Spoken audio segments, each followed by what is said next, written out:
Saguenay a subi de nombreuses transformations ces dernières années. Le maire de Saguenay, Jean Tremblay, nous rappellera dans cette série d'émissions d'où nous sommes partis et que réserve l'avenir aux citoyens de notre grande ville.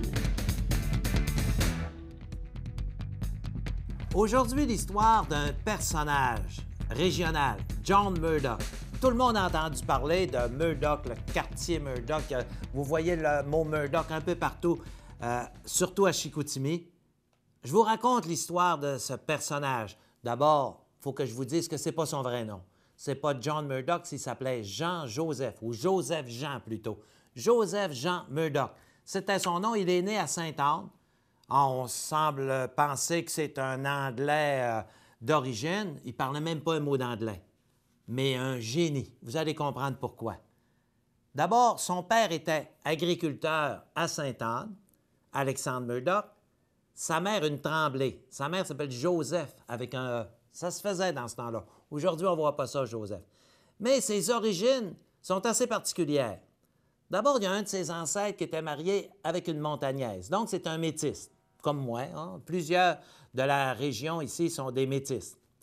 Mais ses ancêtres, son arrière-grand-père, un Écossais, et l'autre arrière-grand-père, c'est une personne qui vient d'Allemagne, un Allemand. Donc, vous voyez, hein, ses origines sont assez particulières. On ne voit pas ça souvent dans la région. Un Écossais, un Allemand, une montagnaise, mais finalement, c'est un vrai régional et vous allez comprendre pourquoi. À l'âge de 13 ans, il sait plus ou moins lire et écrire. Il ne parle pas anglais, je vous l'ai dit.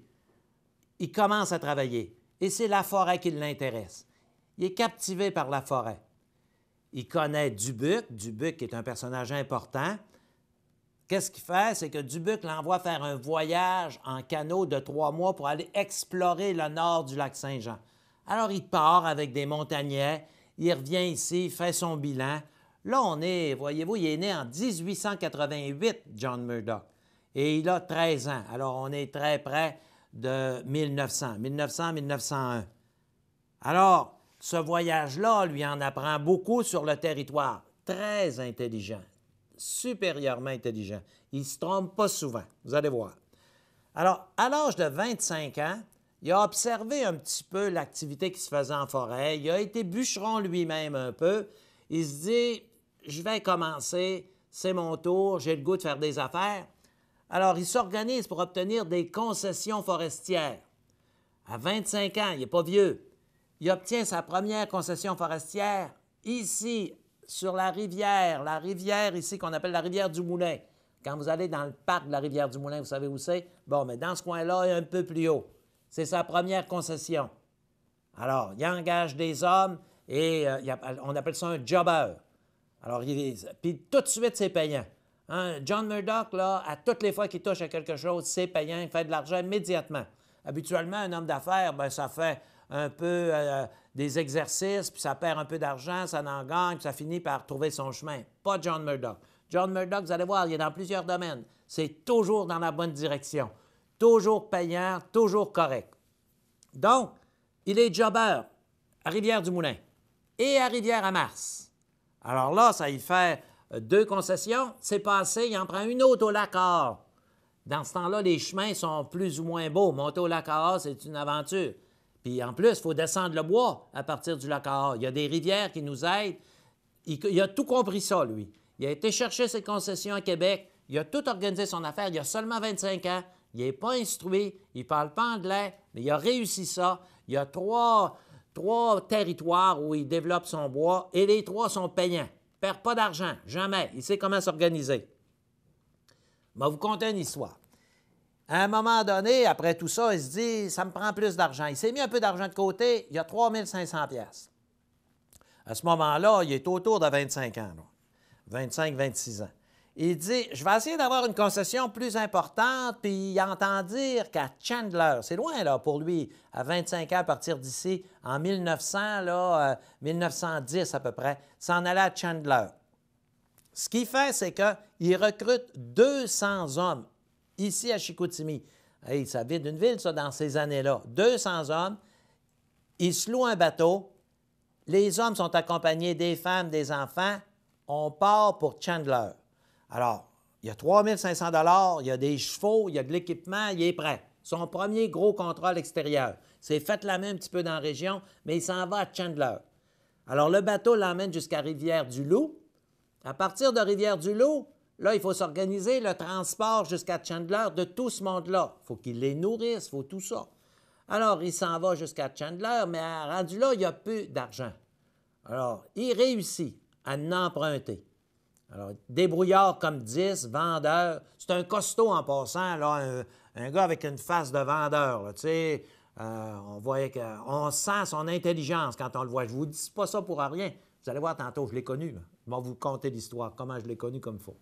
Alors, ce qui arrive, c'est qu'il réussit son affaire, il s'en va à Chandler et il revient ici après l'hiver parce qu'il n'est pas parti en croisière là, avec ses 200, puis il n'est pas parti au mois de juillet, il est parti au mois d'octobre. Hein? La température, c'est rien que juste, puis là, il faut qu'ils se rendent, il faut que ces gens-là, il faut qu'ils couchent, il faut qu'ils nourrissent, tout ça. Il revient ici et quand il arrive de son hiver, il y a 25 000 $ net dans ses poches. Puis dans ces années-là, ce n'est pas l'impôt qui est fatigué. Je n'ai pas de statistiques sur lui, là, mais c'est peut-être tout pareil. Alors, il y a 25 000 $ dans ses poches, la vie est belle, il sait comment l'investir et c'est parti. En arrivant, il épouse une femme d'ici, du Saguenay, qui s'appelle Blanche Gagnon. Il va avoir des enfants avec Blanche Gagnon. Entre autres, il va avoir un fils qu'on va appeler Paul. Parce que John Murdoch, on lui connaît 2 enfants, Paul et Craig.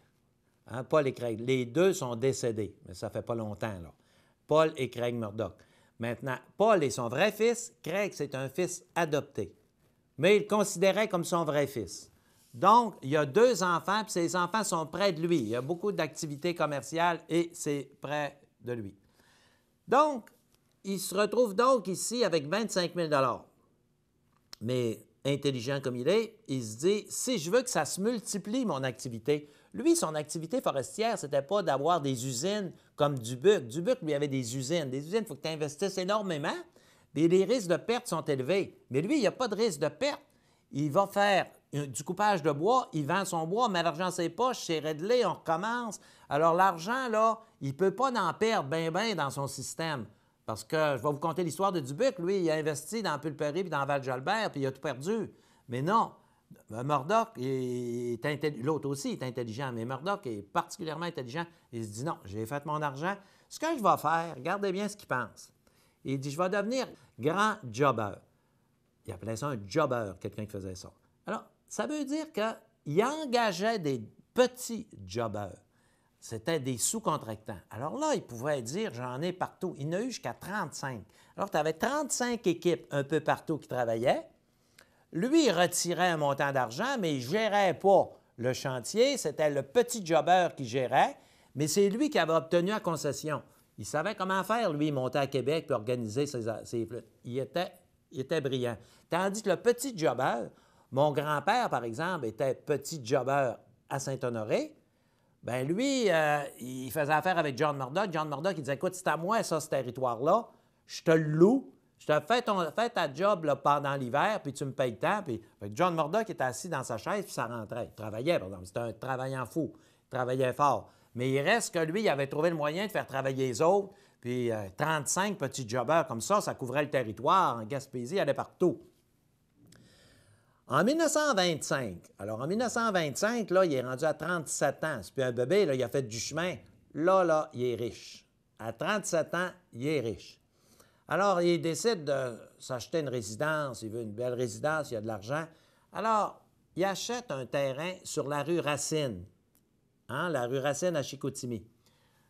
Il construit ce qui est aujourd'hui la maison d'accueil. Alors, si vous allez voir la maison d'accueil de Ville de Saguenay, elle est située sur la rue Racine. Si on la regarde là, avec attention, on constate que c'est une maison qui a beaucoup de charme, qui a dû coûter cher. On voit que c'est riche, d'ailleurs. Il faut l'entretenir, la ville, là, puis on trouve que ça coûte cher. On se demande ce qu'on va faire avec. Là. Mais il reste que c'est la maison de John Murdoch. Il avait vendu ça après, lui, à Lessard, un commerçant prospère de Chicoutimi. Mais pour le temps, là, c'est sa résidence. C'est bien organisé. Il vit là avec sa famille. C'est une résidence, comme on dit, de millionnaire. la maison d'accueil sur la rue Racine, il y a 37 ans. À 38 ans, bien là, il dit je veux m'impliquer davantage. Il se présente échevin. On appelle ça un conseiller municipal. Dans ce temps-là, le vocabulaire disait plutôt un échevin. Il se présente échevin à Chicoutimi. Et il va être échevin pendant 7 ans. Puis, il ne perd pas son temps. Il est dans le comité des finances. Puis, comme il sait compter, c'est peut-être pas lire et écrire, il sait un petit peu, là, mais c'est pas un champion, là. Mais il sait compter. Alors, il est dans le comité des finances, puis c'est drôle, c'est lui, il recommande à la Ville de faire des emprunts très, très substantiels pour boucler le budget. Il sait qu'emprunter, c'est pas la fin du monde. Puis, n'oublions pas une chose, hein? On est en 1926, on est avant la crise de 29, puis avant la crise de 29, il y a eu comme une euphorie, là. Tout était allé bien, la bourse montait, tout le monde était riche, ça allait très bien. Alors lui, dans ce climat-là, ça va bien à la Ville. Arrive la crise 1929, il est conseiller municipal. Alors, il a vécu ça comme conseiller, la crise de 29. C'est lui qui propose de faire le pont de Saint-Anne. Hein, ça l'intéresse. Il a proposé également le palais de justice. Alors, pas le palais de justice actuel, mais il y en a eu un vieux qui a été bâti avant, qui est encore très solide, un gros palais de justice. Alors, lui, il est dans tout ça, puis il est très actif à la Ville. Il ne vient pas ici pour perdre son temps, là. C'est un conseiller municipal qui est très, très actif, même si ailleurs, il s'occupe de toutes sortes d'affaires, il ne perd pas son temps, il est génial, mais il est reconnu comme étant travaillant, puis il est aimé. Dans tout ce qu'on lit, là, c'est pas un homme d'affaires qui donne ses affaires, mais quand tu donnes une poignée de main, on peut se fier dessus, puis il est assez wise, là, pour savoir que ce dossier-là, je ne m'en occupe pas, c'est un autre qui s'en occupe, puis il y a des bons associés partout, puis ça va bien son affaire. Là, il regarde les commerces. À toutes les fois qu'il trouve une occasion d'avoir une activité commerciale qui est payante, il investit dans ces activités-là. Et puis, contrairement aux hommes d'affaires habituels qui sont, mettons, dans la construction, ils vont faire seulement de la construction. Un autre, il va être dans les médias, il va faire seulement des médias. Tu sais, c'est à peu près ce qu'on sait, hein?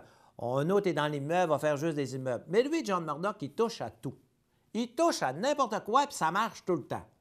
Une des choses à laquelle il s'intéresse au moment où il est conseiller, c'est la pharmacie Chicoutimi. Elle ne s'appelle pas comme ça dans le temps, là. Elle a eu plusieurs noms, mais elle s'est appelée la pharmacie Chicoutimi, qui a appartenu pendant des années à Justin Maltais, qui était un homme d'affaires aussi prospère à Chicoutimi, mais Justin Maltais a acheté de John Murdoch. Mais il a acheté la pharmacie. Vois-tu, il n'était pas allé à l'école longtemps, il n'était pas instruit, mais il savait, la pharmacie, c'est bon, ça. Puis c'est lui qui était propriétaire de la pharmacie. Puis ça lui prend, évidemment, des conseillers, hein, parce qu'un homme d'affaires comme ça, il faut qu'il s'entoure comme il faut.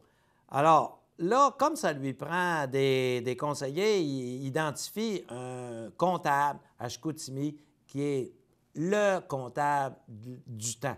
Il s'appelle Antoine Gauthier. Vous connaissez Samson Belair, la grosse firme là, qui est partout dans le monde, Samson Belair. La succursale régionale de Samson Belair, bien, ça a été initié par le bureau d'Antoine Gauthier. Hein, parce que Samson Belair, ce qu'ils ont fait, c'est un gros bureau international. Alors, eux autres, ce qu'ils ont fait, c'est qu'à un moment donné, ils ont été dans chaque région du monde, puis ils ont dit, bon, bien là, le gros bureau, il est là, bien, voulez-vous vous associer avec nous autres? Puis ils ont pris comme ça des bureaux qui ont associé partout. Bien, ici, à Chicoutimi, c'était le bureau Gauthier-Tremblay, Tremblay-Gauthier, et le Gauthier, c'était Antoine Gauthier, qui va devenir associé avec John Murdoch dans une au moins de ses activités. Il devient à ce moment-là, après, il s'est trouvé du monde, c'est bien entouré, il est bien organisé. Ce qu'il ne comprend pas en comptabilité, c'est Antoine Gauthier qui s'en occupe, ça va bien.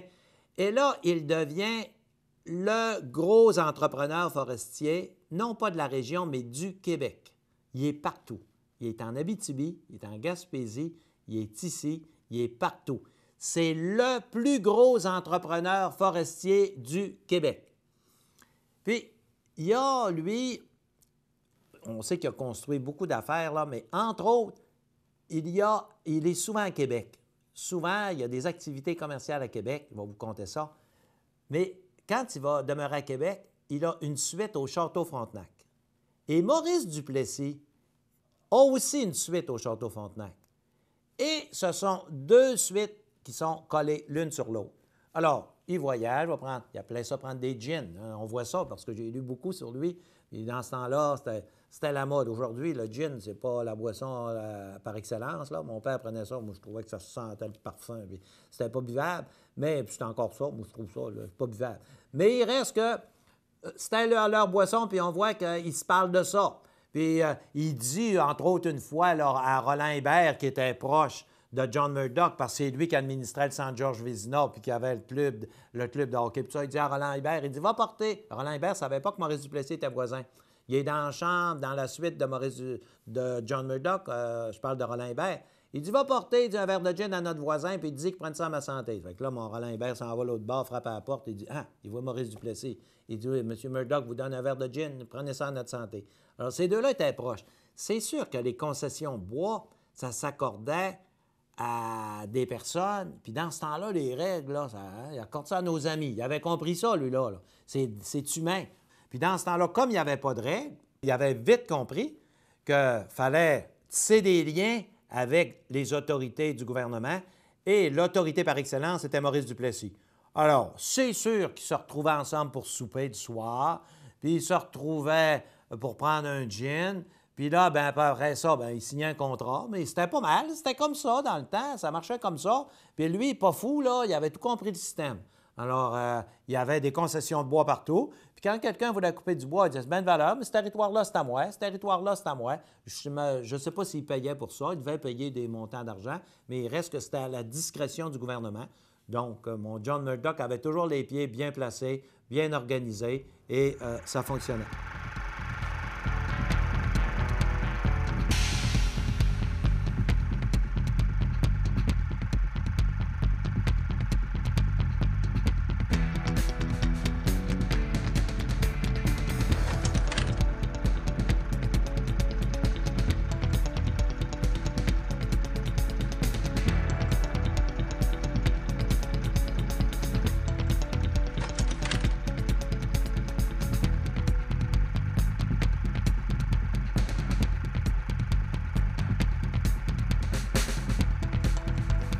On est en 1940. Alors, John Murdoch, en 1940, c'est pas un bébé, il a 52 ans. À ce moment-là, il est vu d'un bon œil de retourner à l'agriculture parce que les gens ont délaissé la campagne, puis c'est pas bien vu. L'Église, tout le monde, on propose de revenir à la campagne. Alors, lui, il a été élevé sur une ferme à Chicoutimi-Nord. Son père Alexandre avait une ferme et il connaît ça, il aime ça. Et comme ses activités sont souvent à Québec, puis il courtise beaucoup les gens du gouvernement, il décide de s'acheter une ferme près de Québec, à 50 km de Québec, à Cap-Santé, en bordure du fleuve. Une très belle place. On dit que c'était magnifique. Il y avait une belle maison avec une vue sur le fleuve et des bâtiments qu'il a fait refaire, des animaux, il y en avait. Et il était heureux, c'était sa résidence principale à Cap-Santé. Il y en a eu une autre ferme à Saint-Sulpice, parce que quand il a vendu celle de Cap-Santé, il est allé à Saint-Sulpice. C'était moins beau, mais à ce moment-là, il y avait d'autres résidences un peu partout. Alors, mais celle qu'il a aimée le plus, où il était vraiment présent, c'était à Cap-Santé. Alors, il l'a conservé pendant 10 ans. Quand, là, ça y prenait une résidence, là, après. N'oubliez pas qu'il l'a acheté à 52 ans. Quand, il y a 10 ans plus tard, il avait donc 62 ans, et c'est là qu'il a décidé de bâtir le fameux Château Murdoch. Si vous allez à Chicoutimi, je vais vous expliquer où c'est, là, la côte de la Terre-Forte, je ne sais pas si vous connaissez ça. Vous vous en allez à l'urgence de l'hôpital de Chicoutimi, vous prenez le chemin de Sidonane, et la deuxième route à gauche, vous allez voir une montée. En haut de ça, il y a un magnifique château. C'est vraiment comme un château, c'est un vrai château. Et ça a été sa résidence principale jusqu'à la fin de ses jours. Donc, il a été sur la rue Racine, il a été à Cap-Santé comme résidence principale, il a été au Château Murdoch, mais tout ce temps-là, il y avait toujours sa suite au Château Frontenac pour établir ses liens politiques, puis faire ses affaires, puis tout ce qui touche, ça marche, il travaille tout le temps, ça va bien. En 1946, il achète, il entend dire que les industries Saint-Félicien, qui sont dans le domaine du bois, c'est à vendre. Il profite de toutes les opportunités. Il est riche à ce moment-là, en 1946, et il achète les industries Saint-Félicien. Et en 1948, il y a 60 ans, là, il aurait pu dire, comme certains font, là, à 60 ans, je plie bagage, je suis très riche, puis c'est terminé. Non. Là, à 60 ans, ce qu'il fait, c'est qu'il crée une compagnie de construction. Il y a des enfants, ses enfants travaillent avec lui. La compagnie de construction s'appelle Comme Duroc Murdoch. Ça s'appelle comme ça. Et il construit surtout des routes et des ponts. Il obtient des contrats facilement. Je ne suis pas sûr que ça allait être tout en soumission dans ces années-là, en 1940. Là. Il a construit beaucoup de choses. Il a construit, entre autres, l'école Dominique Racine. C'est les immeubles Murdoch qui ont construit ça. Alors, il en a construit beaucoup. En 1955, là, il y a une entreprise à Chicoutimi qui, elle, ça marche fort. Ça s'appelle Côté-Boivin. Vous avez entendu parler de Côté-Boivin automobile. Hein? Tout le monde a entendu parler de ça. C'était le concessionnaire Général Moteurs principal dans la région, Côté-Boivin. Mais Côté-Boivin, c'était aussi un distributeur de quincaillerie, principalement. Autre chose aussi, mais surtout la quincaillerie. Dans ce temps-là, tu avais plusieurs niveaux de commerce. Tu avais l'industrie qui fabriquait son commerce. Tu avais le grossiste qui, lui, ramassait des biens un peu partout et les distribuait aux détaillants. OK? Puis il y avait moins de bannières qu'aujourd'hui. Autrement dit, tout le monde se partait une petite quincaillerie dans son village, sans bannière. Aujourd'hui, ils sont tous rattachés à une bannière. Mais dans ce temps-là, il y avait plus ou moins de bannières. Alors lui, il achète Côté-Boivin, qui est une entreprise très prospère, qui distribue de la quincaillerie partout. Après ça, bien, lui, s'en est fait une bannière qui s'appelait Fercomat. Puis là, c'était encore une fois parti pour la gloire. Vois-tu? Tout ce qui touchait, ça marchait. C'était un gars sérieux, c'était un gars brillant. Il se trouvait des associés. Les gens qui étaient autour de lui ne se plaignaient pas. Il y avait le part du gâteau. Et tout ce qui touchait, ça grossissait, ça grossissait, ça grossissait. Et il s'enrichissait, puis c'était jamais des domaines semblables. Il changeait de domaine, puis ça marchait pareil. Je vais vous donner un domaine où il a été exceptionnellement visionnaire, puis ça a été un succès. Il achète une compagnie d'assurance qui s'appelle l'Union canadienne. L'Union canadienne, là, c'est une multitude de courtiers qui, à un moment donné, se sont dit, écoute, nous autres, on va se réunir, puis on va former une compagnie d'assurance. On va en fonder une. Plusieurs courtiers ensemble. Alors là, ils ont fondé une compagnie qui est devenue l'Union canadienne et qui s'est mis à marcher tempête. C'était prospère, ça allait bien. Arrive John Murdoch, il dit, moi, je vous achète. Il n'était pas à Québec dans ce temps-là. Il a construit un gros siège social à Québec. C'est devenu gros, très gros. Tout ce que touchait John Murdoch, c'était de l'or. Alors, vois-tu, c'est un domaine quand même qui est très différent. Puis pour un gars qui n'est pas instruit, qui ne parle pas anglais, c'est audacieux. Hein? On dit qu'il allait souvent à New York. Tu sais que tu vas faire à New York quand tu parlais pas anglais, partais avec Antoine Gauthier, s'en allait là, négocier ses affaires, il revenait. Ça marchait, son affaire. Tout marchait. Alors, là, il est rendu à 69 ans là, à l'Union canadienne. Il n'a pas acheté ça, à 30 ans, il a acheté ça à 69 ans. Il achète une grosse compagnie d'assurance comme ça. Et il décide de aussi finir ses jours. Pour finir ses jours, il voudrait avoir un endroit paisible, près de Chicoutimi. Et puis, il aime les animaux. Alors, il achète un domaine au manoir Clerval. On sait qu'au manoir Clerval, aujourd'hui, on a encore des gens prospères comme Benoît Allard et tout ça, qui se sont installés pas loin. Mais lui, John Murdoch, il achète tout ça, là. Les autres ne sont pas arrivés encore. Il achète plusieurs lacs, il achète un domaine, il se construit une belle maison. Il y a du chevreuil, il y a tout ça, c'est clôturé, c'est bien organisé. Et il est organisé au manoir Clerval. Et quand il va mourir, ça va être encore son endroit là, où il va passer ses fins de semaine, où il va passer beaucoup de temps. Il y a son château Murdoch qui est près de l'hôpital de Chicoutimi. Il y a le manoir Clerval. Il y a encore sa ferme à Saint-Sulpice. Il y a d'autres chalets. Il y en avait un en bordure du Saguenay, un avion, il y a des bateaux, et puis des chalets de pêche partout. Il y a tout. Il y a tout, puis ça marche. Il y a ces deux garçons qui travaillent avec lui. Paul et Craig, et ça marche. En 1960, d'abord, il faut que je vous dise que quand il a construit, en ces années-là, il a construit l'école Dominique Racine, il a aussi construit l'hôtel de ville d'Arvida. C'est lui qui a bâti ça. Alors, comme contracteur, là, de temps en temps, un gros chantier, ça ne lui fait pas peur, puis il finit très bien, puis ça marche très bien. Alors, là, on est en 1963, OK? 1963, il a 75 ans. 75 ans, il a beaucoup d'argent. Lui, il a mieux à contrôler que mettre ça à la bourse, puis tout ça. C'est lui qui veut contrôler ses affaires, puis partir ses propres affaires avec l'argent qu'il a. Il entend parler, comme tout le monde, que la télévision, c'est quelque chose d'assez nouveau, de prospère. Alors, lui, ce qu'il décide de faire, c'est qu'il demande un permis et il dit « Je vais me partir un poste de télévision ». Et il l'appelle CJPM. Alors, Craig, John, Paul, Murdoch. C'est ça que ça veut dire, CJPM. Alors, il demande un permis, construit ça. Où est CJPM actuellement? La ville lui dit, pas de problème, tu vas avoir la place. Il y a juste une chose que tu vas être obligé de faire, tu vas être obligé de payer pour faire la côte pour aller en haut. Ça, il ne fait pas peur, malgré que la côte, il faut la réparer aujourd'hui, là. Pas trop beau, mais en tout cas, il reste une chose. Tu sais que lui, s'il est encore vivant, pour moi, il payerait, là. Mais il reste que c'est lui qui bâtit ça. Évidemment, ça fonctionne très bien.